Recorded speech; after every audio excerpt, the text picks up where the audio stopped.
Aujourd'hui, on va encore parler d'un député LFI qui est mêlé à des affaires de pointage avec des personnes un petit peu beaucoup trop jeunes. Et ce parti est toujours autorisé par la République française, il n'y a aucun problème. Même s'il y a une affaire de pointage toutes les semaines. Enfin là, en ce moment, c'est tous les jours, mais bon. Et du coup, c'est en Loire-Atlantique. Il y a... Bon là, c'est un bébé. Un bébé de 4 ans, handicapé, qui s'est fait pointer par l'assistant familial et ancien candidat LFI Pierre-Alain Cotineau, une figure de la gauche associative locale. Non mais attendez, mais comment...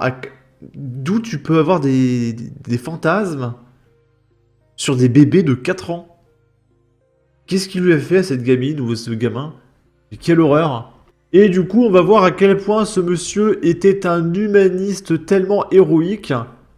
Donc là, c'est quand Pierre-Alain Cotineau, le candidat LFI suspecté de pointage sur un bébé de 4 ans, se vantait d'accueillir des migrants mineurs isolés et des gosses français placés par l'ASE chez lui.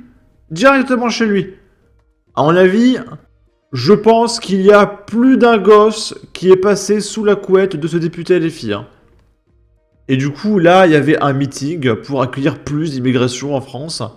Et il y a un mec qui dit accueille des immigrés chez toi pour faire l'exemple, après on en reparle. Et il répond c'est déjà le cas. J'accueille plein de mineurs isolés et de gosses placés par la SE chez moi. Un autre commentaire utile.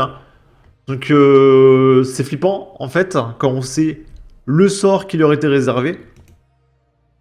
Là, c'est Pierre-Alain Cotineau, candidat aux élections départementales de 2021 sous l'étiquette de la France Insoumise, président de l'association LGBT Le Refuge de l'Arc-en-Ciel, dans le pays d'Ancenis.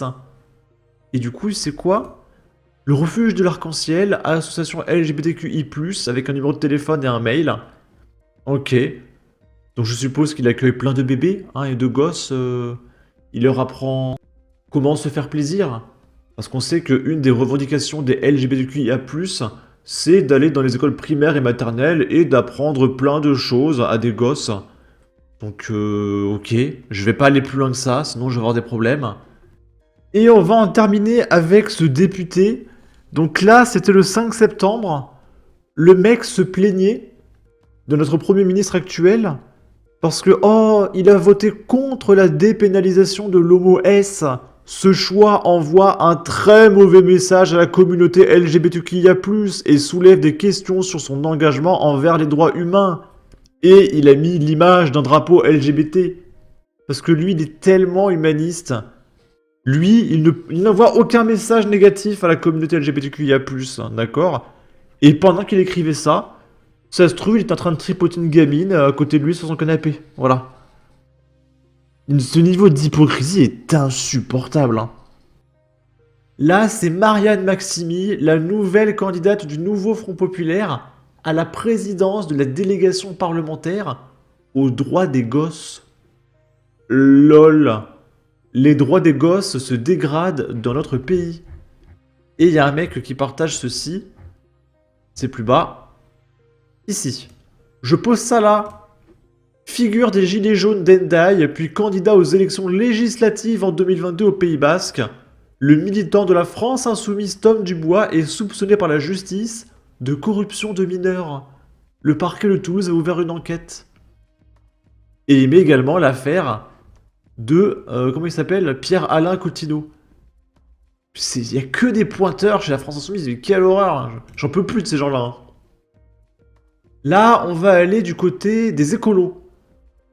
Donc, c'est l'Argenteuil Donia Lassoued qui est condamnée pour outrage envers des policiers. Et elle les a traités de Français de merde. Alors je répète, cette dame est une députée française, payée 24 000 € par mois, qui mène une vie de giga bourgeoise, et elle traite les policiers de Français de merde. Donc ça veut dire que cette dame qui est députée française payée 24 000 € par mois ne se considère pas comme française.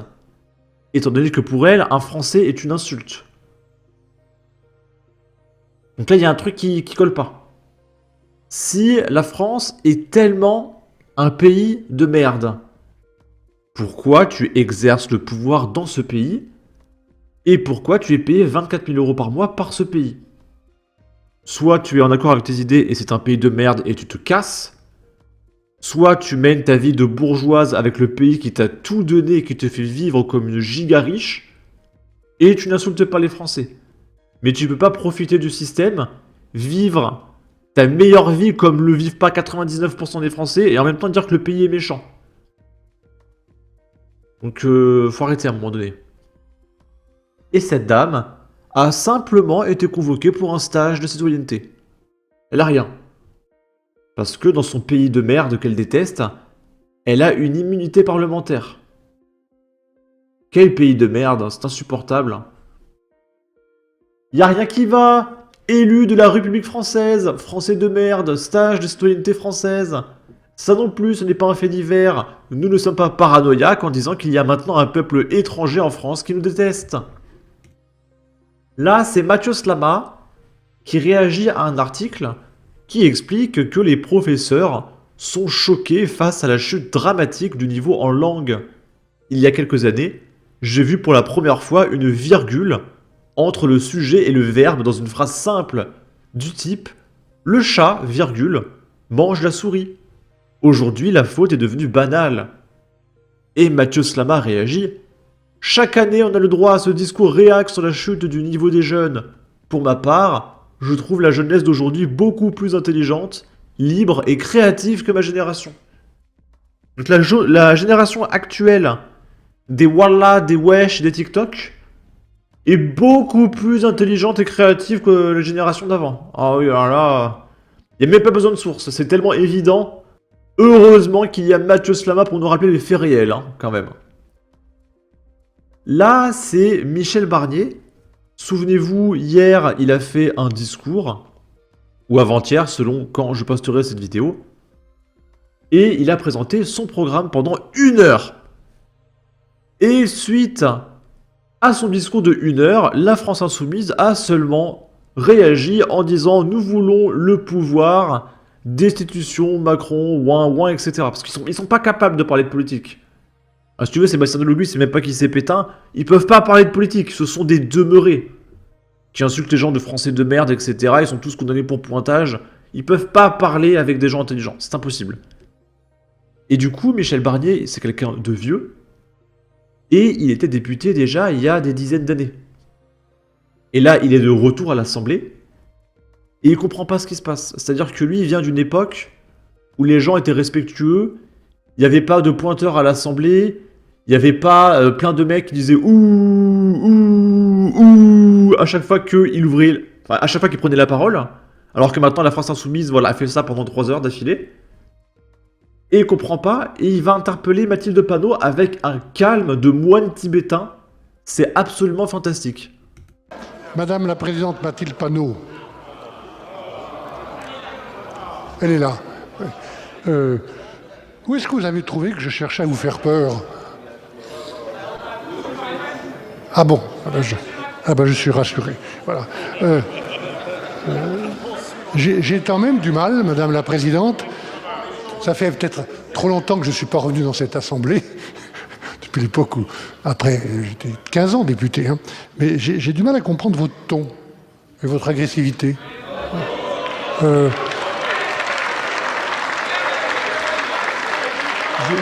du mal à... Enfin, j'ai du mal. J'arrive pas à comprendre la manière systématique dont vous attaquez personnellement le chef de l'État. Voilà. Et moi, je vais vous dire une chose, madame. Ils sont tellement fiers d'eux de passer pour des demeurés constamment.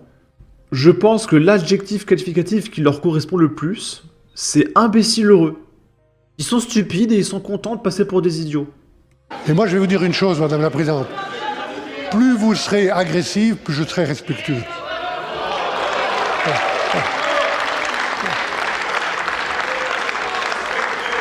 Je voudrais qu'on évite, madame la présidente Mathilde Panot, les caricatures, les prophètes. J'ai compris. les, Vous avez vu comment il crie tout le temps? C'est insupportable. les professeurs retraités, vous avez soulevé ce point, c'est pas la solution. C'est pas la solution, évidemment, c'est une des solutions qu'on peut étudier ensemble, intelligemment, pragmatiquement. Il n'y a pas non plus d'austérité, comme vous l'avez brandi, quand en 5 ans, il y a eu plus de 300 milliards de plus de dépenses publiques. Hein. On ne peut pas parler d'austérité. Voilà. La situation du Proche et du Moyen-Orient, Madame la Présidente, mérite mieux qu'une vision unilatérale. Et je pense qu'il faut vous réjouir, vous devriez vous réjouir que notre pays garde dans cette région, comme dans beaucoup de régions du monde, une voix singulière et écoutée. Ok. Mais vraiment, plus le temps passe, et plus j'aime bien Michel Barnier. Je sais pas si c'est parce que la France Insoumise fait que de l'insulter, donc ça me fait l'aimer. Mais encore une fois, de par son discours, où il parlait de l'augmentation du SMIC, le nouveau livret, lutte contre la fraude fiscale et sociale, etc. Pour le moment, sur le papier, ça me plaît beaucoup. On va voir si les actes suivent. Mais moi, il me plaît bien. Ok. Là, souvenez-vous, c'était pendant ce discours, les gauchistes avaient brandi leur carte électorale parce qu'ils veulent le pouvoir avec leurs 7 millions d'électeurs. Et il y a ce député qui a partagé ça et montré avec fierté sa carte électorale. Et Théma, la gueule de la carte électorale.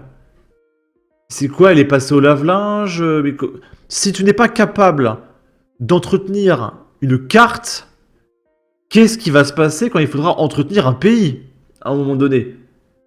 Moi, j'ai ma carte électorale depuis des années, mais des années, je sais même plus quand je l'ai eue. Elle est impeccable posée sur l'armoire. Hein. Qu'est-ce que t'as fait à ta carte électorale? Mais quelle bande de porcs, hein, je suis désolé. Cette carte est tellement maltraitée qu'on a l'impression que Louis Boyard a roulé un pétard avec. Elle est bien crasseuse, cette carte. C'est la même carte qui a servi à voter Macron. Mais quelle horreur, mais c'est vraiment des demeurés sur tous les points.